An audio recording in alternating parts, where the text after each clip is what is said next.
Övlad da nəvə, dövlət də deyəcək dəvə. Bu söz, bu deyim həqiqətən də çox gözəl bir deyimdir. Çünki həqiqətən də elədir.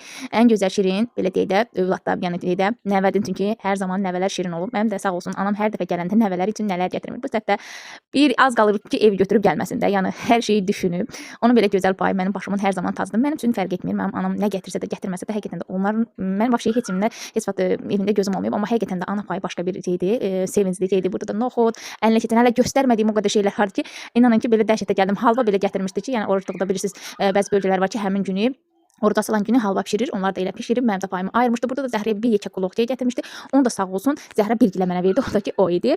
Gözəl paltar da gətirmişdi. Burada da onu şəklini qoyacağam. Mənə də gətirmişdi və qızıma da gətirmişdi.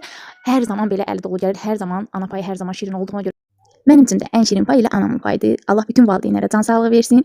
Onların hər zaman nəfəsi, hər şeyi üstümüzdən əsir olmasın. Bura qədər də baxdıqsa hələlik videomu bəyənməyi, takib etməyi də unutmayın. Hələlik gələn vloqlara qədər.